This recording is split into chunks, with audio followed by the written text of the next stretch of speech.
अस्सलाम वालेकुम dear students, उम्मीद है आप सब खैरियत से होंगे। हमारा आज का जो लेक्चर है सिविल जज मजिस्ट्रेट्स के कैंडिडेट्स के लिए बहुत ही इंपॉर्टेंट है। आज के इस लेक्चर के अंदर हम बेसिक इन्फॉर्मेशन देखेंगे सिंध के सिविल जज और मजिस्ट्रेट्स के एस्पिरेंट्स के लिए। सबसे पहला क्वेश्चन स्टूडेंट्स का कि सर सीट्स कब अनाउंस होंगी, सीट्स कब अनाउंस होंगी। देखिए, सीट्स अनाउंस नहीं हो रही तो इसका बेनिफिट लें। इसका बेनिफिट किस तरीके से लें कि आप ज़्यादा से ज़्यादा फोकस करें स्टडी पर। स्टूडेंट की साइकी बन चुकी है कि जब जब टेस्ट अनाउंस होगा उसके बाद ही अच्छे तरीके से प्रिपरेशन करनी है, क्योंकि प्रेशर जो है डेवलप हो जाता है, फिर स्टडी करने में ज़्यादा जो है ब्रेन काम करना शुरू हो जाता है। लेकिन मैं प्रेफर करता हूँ कि आप क्या करें कि जब पोस्ट अनाउंस नहीं हुई उससे पहले जितनी तैयारी कर सकते हैं कर लें। जब पोस्ट अनाउंस हो जाएंगी, जब आपके पास मिनिमम टाइम बच जाएगा, मतलब टाइम बहुत शॉर्ट होगा और सिलेबस लेंदी होगा, तो आप सिलेबस को कवर कर ही नहीं पाएंगे। इसका सिलेबस लेंदी है। सिंध के जितने भी कैंडिडेट्स अभी सुन रहे हैं मुझे, तो उनको पता होगा कि इसका सिलेबस कोई ऐसा नहीं है जो 1 या 2 मंथ के अंदर कवर कर लिया जाए। क्योंकि जब आपकी स्क्रीनिंग अनाउंस होती है तो स्क्रीनिंग अनाउंस होने से पहले पहले आपको टाइम ड्यूरेशन मिलती है 2 मंथ्स की, मैक्सिमम 2 मंथ्स की। और इस 2 मंथ्स की ड्यूरेशन के अंदर नेक्स्ट टू इम्पॉसिबल है कि कोई भी स्टूडेंट पूरा का पूरा सिलेबस कवर कर जाए।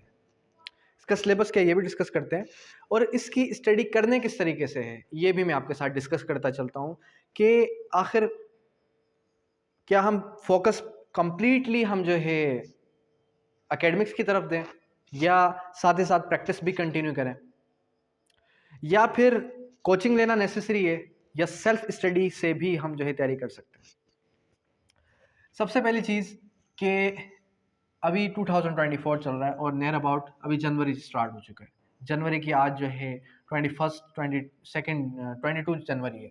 तो अब फरवरी, मार्च, अप्रैल, मई, जून जुलाई यानी कि रमज़ान तक तो अनाउंसमेंट नहीं होगी। रमज़ान के बाद या हो सकता है कि बड़ी ईद के बाद अनाउंसमेंट हो, जून जुलाई के बाद।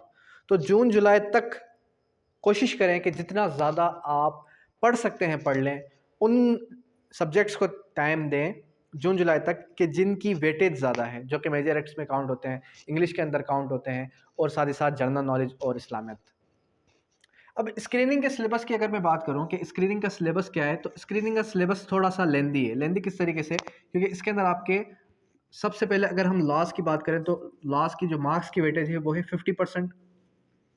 और इन लॉस को मज़ीद अगर हम कैलकुलेट या डिवाइड करें कैटेगरीज के अंदर कि कौन कौन से लॉज आ जाते हैं आपके, सीआरपीसी आ गया, पीपीसी आ गया, सीपीसी आ गया, क्यूएसओ आ गया, फैमिली लॉज, सारे के सारे फैमिली लॉज,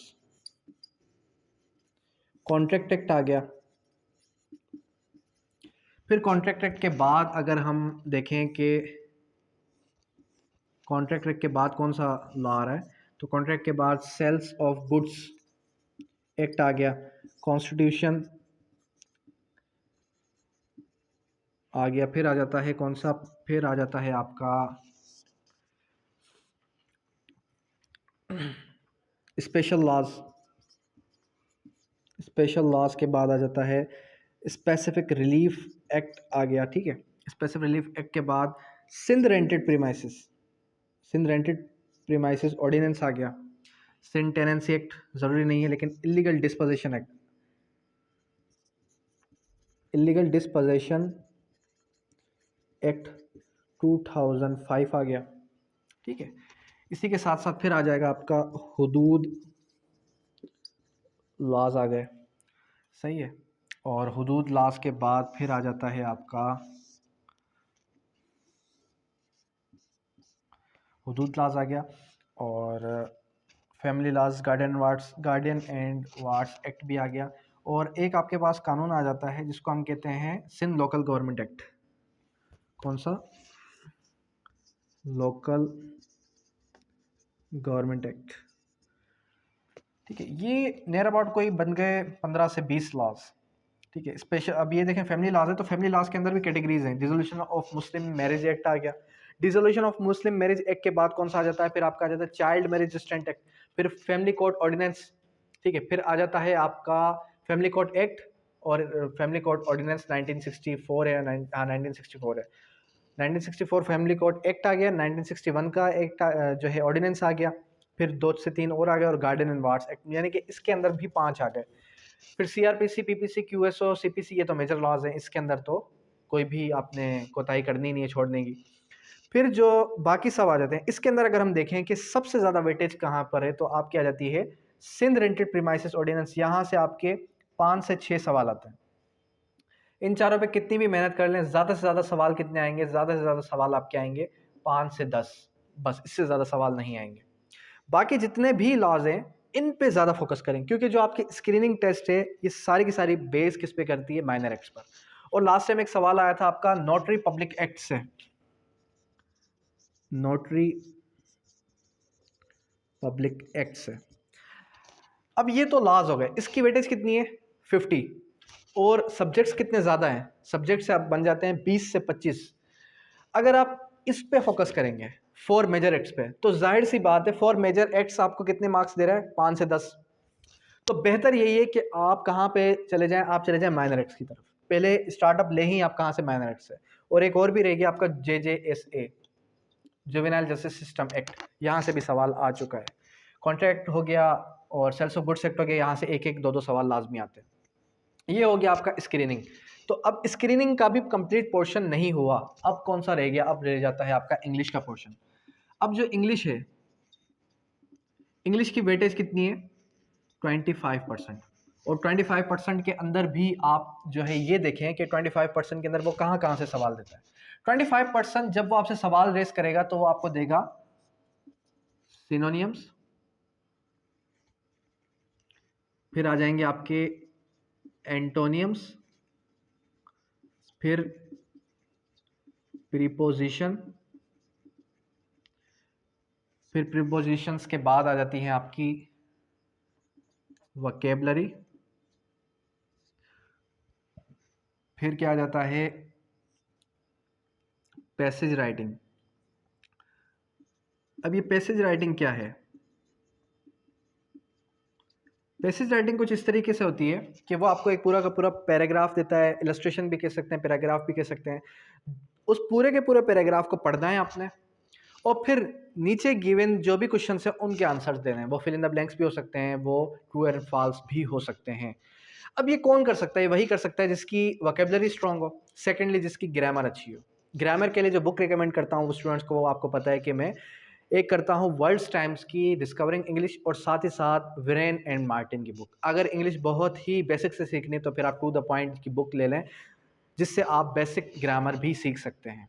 तो ये हो गया आपका इंग्लिश का पोर्शन। और अगर आप ये कहते हैं कि सर अब ये बताएं कि मेजर और माइनर एक्ट्स के लिए कौन कौन सी बुक्स लेनी चाहिए, तो मेजर और माइनर एक्ट्स की बुक्स के लिए आपने क्या करना है, आपने या तो मेजर एक्ट्स उठा लेना है। अगर मेजर एक्ट्स नहीं उठाते, जो मेरा पैटर्न है स्टडी का, वो मैं यही करता हूँ कि हर किसी की सेपरेटली अलग अलग से मैंने बैरक्स लिए हुए। स्पेशल लॉज हैं उनके अलग से बैरक्स ले लिए। सीआरपीसी है, ये जो है आपको मंसूर सीरीज़ की अच्छी लिखी हुई मिल जाएगी, या फिर जो है फेडरल वालों की अच्छी लिखी हुई होती है, वहाँ से आप देख लें। ठीक है, इसी तरीके कार से बाकी जो एक्ट्स हैं उनको आपने क्या करना है, उनको आप डाउनलोड भी कर सकते हैं गूगल से और प्रिंट भी करवा सकते हैं। ठीक है, वो आपको कॉस्टली नहीं पड़ते। अच्छा, अब ये हो गया इंग्लिश का पोर्शन। इंग्लिश के पोर्शन के अंदर आपने पैसेज राइटिंग पर ज़्यादा फोकस करना है। यहाँ से आपके 2-3 सवाल लाजमी लाजमी एनी आते ही आते हैं। ठीक है, सिनोनिम एंटोनिम्स पे जितने भी वर्कआउट कर लें आप, जितना भी मेहनत कर लें आप, यहाँ से आपके 2 से 3 क्वेश्चंस बनते हैं, और टाइम जो है कंज्यूम बहुत ज़्यादा होता है। तो प्रीपोजिशंस, कॉम्प्रिहेंशन और जो है पैसेज राइटिंग पर आप जो है कमांड ज़्यादा हासिल कर सकते हैं। तो ये हो गया इंग्लिश का पोर्शन। अब आते हैं किसकी तरफ, अब आते हैं हमारा नेक्स्ट पोर्शन, जो कि किस चीज़ के बारे में, जो आपका आ जाता है जर्नल नॉलेज। अब ये जो जनरल नॉलेज का पोर्शन है, इसके अंदर क्या क्या आता है, इसके अंदर आ जाती है आपकी करंट अफेयर्स। करंट अफेयर्स के बाद फिर आ जाती है आपकी वर्ल्ड जनरल नॉलेज, फिर आ जाती है आपकी इस्लामियात, फिर आ जाती है आपकी टालेस्ट, लॉन्गेस्ट, स्मॉलेस्ट, शॉर्टेस्ट ये वाला जो पोर्शन है ये भी आ जाता है, ठीक है। और पाकिस्तान हिस्ट्री के पोर्शन से भी आपसे सवाल पूछ लिया जाता है। अब ये चीज़ आपने याद रखनी है कि इसकी वेटेज कितनी है 25, लेकिन 25 के अंदर आपके जो इस्लामियत है यहाँ से 5 से 10 सवाल आते हैं, बाकी जो रह गए वहाँ से आपके 15 से 20 सवाल आ सकते हैं। अब करंट अफेयर किस तरीके से स्ट्रॉन्ग करनी है, जनरल नॉलेज किस तरीके से स्ट्रॉन्ग करनी है, देखें करंट अफेयर्स के लिए मैं स्टूडेंट्स को सिर्फ ये कहता हूँ, डॉन न्यूज़पेपर पढ़ लें, पूरे के पूरे दिन के अंदर आप कोई भी एक हेडलाइन सुन लें, इससे आपकी जनरल नॉलेज, इससे आपकी करंट अफेयर्स स्ट्रॉन्ग हो गई। फिर उसके बाद जीके, जनरल नॉलेज को किस तरीके से आपने ग्रूम करना है, किस तरीके से आपने लर्न करना है। जनरल नॉलेज के लिए आप ये करें कि इंसाइक्लोपीडिया ऑफ जनरल नॉलेज की एक बुक आती है, या तो आप वो परचेस कर लें या तो फिर आप कारवान की बुक ले लें, जो कि 1 लाइनर बुक होती है, जिससे आप अच्छे तरीके से मेमोराइज कर सकते हैं जनरल नॉलेज के क्वेश्चंस। अगर ये भी नहीं कर सकते तो फिर आप ये करें कि पाकिस्तान स्टेट पाक अफेयर्स पाक एमसीक्यूज़ डाउनलोड कर लें। पाक एमसीक्यूज़ डाउनलोड करने के बाद उसमें किसी भी पोर्शन पे क्लिक करें, वहाँ जाके आप क्वेश्चंस देखें और वहाँ पे आप उन क्वेश्चंस को आंसर भी कर सकते हैं ऑप्शंस के साथ, कि मतलब वो दोनों तरीके से हेल्पफुल है। वो आपको जो है क्वेश्चन भी आपसे लेगी, टेस्ट वगैरह भी कंडक्ट करेगी और साथ ही साथ आपको इन्फॉर्मेशन भी देगी। इस्लामियत का भी कुछ इस तरीके से बेस्ट यही है कि पाक एमसीक्यूज़ डाउनलोड कर लें। पाक एमसीक्यूज़ के अंदर आपको सारा का सारा मटेरियल ये मिल जाएगा जनरल नॉलेज का, साथ ही साथ इंग्लिश का भी मिल जाता है, इंग्लिश की वोकैबुलरी, सिनोनियम्स, एंटोनियम्स और पैसेज राइटिंग। वो स्टूडेंट्स जो कि बुक्स वगैरह नोट्स वगैरह अफोर्ड नहीं कर सकते, लेकिन जो अफोर्ड कर सकते हैं तो वो यही करें कि इंग्लिश की जो मैंने बुक्स रिकमेंड की आपको, ब्रेनन मार्टिन की टू द पॉइंट, और साथ ही साथ आपकी जो डिस्कवरिंग इंग्लिश है वो, ये 3 बुक्स ले लें। जनरल नॉलेज के लिए यही करें, पाक एमसीक्यूज़ डाउनलोड कर लें, ठीक है। और साथ ही साथ में आप ये करें कि आप एक मैगज़ीन लें वर्ल्ड टाइम्स की, जो कि मंथली बेसिस पे आ रही होती है। उस मैगज़ीन के लास्ट में जो एमसीक्यूज़ होते हैं वो आप देखें, और साथ ही साथ आप उस मंथ के अंदर जो भी इंफॉर्मेशन है करंट अफेयर्स की वो सारी आप कलेक्ट कर सकते हैं उस एक मैगज़ीन में से। तो वहाँ से आपका ये पोर्शन क्लियर हो गया, यहाँ से आपका ये पोर्शन क्लियर हो गया। लॉग साथ ही साथ पढ़ते रहें। इनको आपने टाइम कितना देना है एक दिन में, इनको आपने टाइम देना है एक दिन के अंदर 2 घंटे, मतलब 1 घंटा इसको दिया, 1 घंटा इसको दिया, या फिर अगर टाइम ज़्यादा है आपके पास तो फिर 2 घंटे इसको दिए, 2 घंटे इसको दिए, फिर बाकी 4 घंटे इसको देने। 4 घंटे तो इसको देने ही देने हैं, मस्ट है। और स्टार्ट कहाँ से लेना है, स्टार्ट जो है हम इंशाल्लाह कल से हम जो है फैमिली लॉज स्टार्ट कर रहे हैं माइनर एक्ट से। फैमिली लॉज हम स्टार्ट करेंगे तो ये हम माइनर एक्ट्स जो है 2 महीनों के अंदर, 2 से ढाई महीनों के अंदर सारे के सारे माइनर एक्ट्स कवर कर जाएंगे। फिर क्या करेंगे, फिर हम जो है 20 डेज़ के अंदर मेजर एक्ट्स कवर करेंगे। सही है। मेजर एक्ट कवर करने का टाइम ड्यूरेशन कितना होगा हमारा, 20 डेज़, 20 डेज़ पर मेजर एक्ट, मतलब पर मेजर एक्ट 20 डेज़। और जो ये सारे के सारे लॉज हैं इनको हम इंशाल्लाह 1.5 महीने के अंदर कवर कर लेंगे। और ये जो सेपरेट क्लासेस हैं, जैसे जनरल नॉलेज हो गया और जो आपकी इंग्लिश हो गई, इसकी क्लासेस सेपरेट होंगी। सेपरेट किस तरीके से, पहले आपकी लॉ की क्लास हुई और बाद में आपकी जो है इंग्लिश और जनरल नॉलेज में से किसी की क्लास होगी। अब वो किस तरीके से होगी, 3 दिन हमने जो है जनरल नॉलेज पढ़ी, 3 दिन हमने इंग्लिश पढ़ी, 3 दिन हमने जनरल नॉलेज पढ़ी। इससे क्या होगा, इससे आपको एटलीस्ट ये पता चल जाएगा कि पैटर्न क्या है, किस तरीके से हमने गो थ्रू करना है। अगर किसी ने सेशन लेना है तो आप गिवन नंबर पर मुझसे कांटेक्ट करें, इंशाल्लाह हम जो है व्हाट्सएप ग्रुप के अंदर आपको ज्वाइन भी करवाएंगे और साथ ही साथ रेगुलर बेसिस पे आपकी क्लासेस भी प्रॉपर चलेंगी मंडे टू फ्राइडे। अच्छा, अब आते हैं किसकी तरफ, अब आते हैं ये पोर्शन, फॉर सपोज कि आपने कवर कर लिया, आपने स्क्रीनिंग जो है क्रैक कर लिया। अब स्क्रीनिंग क्रैक करने के बाद फर्दर क्या करना है, रिटर्न के लिए। अब ये जो रिटर्न एग्जामिनेशन है, इस रिटर्न एग्जामिनेशन के अंदर आपके 2 कैटेगरीज हैं। प्रीवियसली 1998 से लेकर 2022 तक यही पैटर्न था कि भाई एक पेपर आता था, उसमें पोर्शंस होते थे सिविल लॉ, क्रिमिनल लॉ के। लेकिन अब पैटर्न चेंज हो गया है। अब पैटर्न किस तरीके से चेंज हुआ है, एक पोर्शन आपका आएगा सिविल लॉ का और एक आएगा क्रिमिनल लॉ का। 2022 के अंदर पेजेस उन्होंने चेंज किए, ये बताने के लिए इन फ्यूचर हम ऐसा करेंगे कि 2 पेपर लेंगे। कितने पेपर लेंगे, paper 1, paper 2। Paper 1 criminal law का, पेपर 2 सिविल लॉ का। अब सिविल लॉ के कौन कौन से सब्जेक्ट्स हैं, क्रिमिनल लॉ के कौन कौन से सब्जेक्ट्स हैं। सिविल लॉ सबसे पहले CPC, contract act, transfer of property act, sales of goods act, specific relief act और सिंध रेंटेड प्रीमाइसेस ऑर्डिनेंस। ठीक हो गया। क्रिमिनल लॉ की बात करें तो सीआरपीसी आ गया, सीआरपीसी के बाद पीपीसी आ गया, पीपीसी के बाद फिर जो है juvenile justice system act JJS ए आ गया 2018, और इसके बाद इलीगल डिस्पोजिशन भी आ सकता है या हुदूद लॉज। तो खैर इसमें जो है आपने 3 से 4 लॉज ही याद रखने हैं। अच्छा, इसके अंदर एक सवाल आता है इलस्ट्रेशन का। इलस्ट्रेशन का सवाल यहाँ भी आ सकता है और इलस्ट्रेशन का सवाल यहाँ भी आ सकता है। अब देखें, जब स्क्रीनिंग के लिए आप अच्छे तरीके से इन लॉज को पढ़ चुके हैं तो यहाँ पर आपको क्या करना पड़ेगी, यहाँ पर जब आप प्रिपरेशन करेंगे तो यहाँ पर आपको सिर्फ और सिर्फ इसकी रिवीजन करनी पड़ेगी। इसकी हम टेस्ट सीरीज किस तरीके से लेंगे, वेब जनरेटेड टेस्ट होंगे, मंडे टू मंडे आपका टेस्ट होगा। उसमें आपको ये भी पता चलेगा कि आपने कितने में से कितना स्कोर किया, कौन सा सवाल सही था, कौन सा सवाल गलत था, और जो गलत था उसका करेक्ट आंसर क्या था। इसकी प्रैक्टिस किस तरीके से होगी, इसकी प्रैक्टिस इस तरीके से होगी कि जब जब हम एक एक लॉस को कंप्लीट करेंगे तो आपने रिटर्न में क्या करना है कि जो है पेपर अटेम्प्ट करना है। क्वेश्चन पेपर आपको ग्रुप के अंदर मिलेगा, और ग्रुप के अंदर क्वेश्चन पेपर मिलने के बाद आपने अटेम्प्ट करना होगा। अटेम्प्ट करने के बाद आप जो है इसको स्कैन करके मुझे व्हाट्सअप कर देंगे। अगर आप वो नहीं कर सकते तो आप TCS भी कर सकते हैं। उसमें मैं आपको ये गाइड करूँगा कि आपकी कहाँ कहाँ पर मिस्टेक्स हैं रिटर्न एग्जामिनेशन के अंदर। फर्स्ट इंप्रेशन कहाँ से पड़ता है एग्जामिनर को, आपकी राइटिंग से। एक तो आपकी राइटिंग, सेकेंडली आपकी ग्रामर। ये दो चीज़ें, इन दो चीज़ों पे जब आप कमांड हासिल कर लेंगे तो फिर इंशाल्लाह आप रिटर्न भी कवर कर जाएंगे, रिटर्न भी क्रैक कर जाएंगे, कोई भी आपको रोक नहीं सकता। तो खैर, इनकी तैयारी करना इतना कोई ख़ास नेसेसरी नहीं है, बस इसके अंदर आपको पैटर्न बताना होगा हमें कि आपको कौन सा पैटर्न एडॉप्ट करना है जो आप रिटर्न को क्रैक कर सकें। अब जो ये इलस्ट्रेशंस वाले सवाल हैं, ये इलस्ट्रेशंस वाले सवाल वो अपनी तरफ से भी दे सकता है सिनेरियो बेस्ड क्वेश्चंस, या फिर वो आपको बुक में से भी दे सकता है, जैसे कि QSO PPC के अंदर इलस्ट्रेशंस मौजूद हैं। तो वो इलस्ट्रेशंस को हम जो है क्या करेंगे, एक प्रैक्टिकल वे में लेके चलेंगे।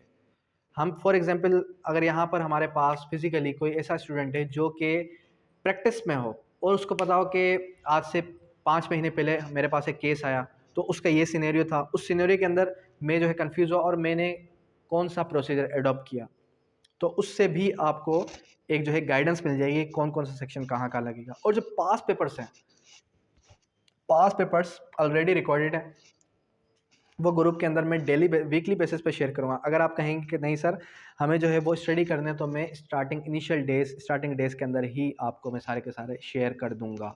इससे ये होगा कि आपके पास पेपर्स भी कवर हो जाएंगे, साथ ही साथ हमारे जितने भी जो है लॉज हैं वो भी कवर होते रहेंगे, और जो हमारा बाकी का पोर्शन है वो भी कवर होता रहेगा आहिस्ता आहिस्ता। ठीक है, तो ये आपका वो पोर्शन है, कौन सा, जीके का, इंग्लिश का वो पोर्शन है जो कि आपको, जिस पे अगर आप मेहनत करें तो आपको मार्क्स दिला सकता है। बाकी लॉज हैं उनको तो आप पढ़ते ही रहेंगे, क्योंकि वो आपके स्क्रीनिंग के अंदर, रिटर्न के अंदर, इंटरव्यू के अंदर, तीनों के अंदर ही। फिर फर्दर इंटरव्यू का फेज़ आ जाता है, तो वहाँ तक पहुँचने के लिए इन 2 फेजेस को गुजारना बहुत नेसेसरी है। जब इन 2 फेजेस को गुजार लेंगे फिर इंशाल्लाह इंटरव्यूज़ की भी तैयारी करवाएंगे आपको, लेकिन इंटरव्यूज़ की तैयारी का पैटर्न थोड़ा चेंज होगा। वो इस तरीके से हम आपके मॉक इंटरव्यूज़ रखवाएंगे। इंटरव्यू की तैयारी ऐसे हरगिज़ नहीं होगी कि मैं आपको लेक्चर डिलीवर कर रहा हूँ। इंटरव्यू की तैयारी हरगिज़ ऐसे नहीं होगी कि मैं आपको ये बता रहा हूँ कि भाई आपने ये करना, वो करना है, क्योंकि वहाँ पर आपने खुद रिप्रेजेंट होना है। तो वहाँ पर इंटरव्यू की प्रिपरेशन के अंदर जब आपकी ग्रूमिंग करेंगे तो आपने हमें रिप्रेजेंट करके दिखाना होगा, हमें आपको रिप्रेजेंट करके नहीं दिखाना होगा। ठीक है, बाकी रही बात स्क्रीनिंग और रिटर्न की, तो वहाँ पर तो जाहिर सी बात है आपको जितना हम ग्रूम करेंगे, जितना ज़्यादा हम आपको गाइड करेंगे, उतना ज़्यादा आप परफॉर्म करेंगे। इंटरव्यू के लिए सिर्फ और सिर्फ 1 या 2 लेक्चर ही होंगे हमारे, उससे हट के फिर आपको डेली बेसिस पे मॉक इंटरव्यूज़ रखवाएंगे। जो इंटरेस्टेड हो कैंडिडेट वो ऑनलाइन भी दे सकता है, फिजिकल भी दे सकता है। कराची सदर के अंदर नियर ताज कॉम्प्लेक्स हमारी जो है एकेडमी है, वहाँ आप फिजिकली भी ज्वाइन हो सकते हैं, और जिसने ऑनलाइन सेशन लेना है वो ऑनलाइन सेशन भी ले सकता है। इंशाल्लाह कल से हमारा जो सेशन है वो स्टार्ट हो रहा है, मंडे से। ठीक है, तो अगर कोई विलिंग है तो व्हाट्सअप नंबर पर कांटेक्ट करके हमें बता सकता है, तो हम उसको जो है इन कर देंगे ग्रुप के अंदर। Thank you, that's all.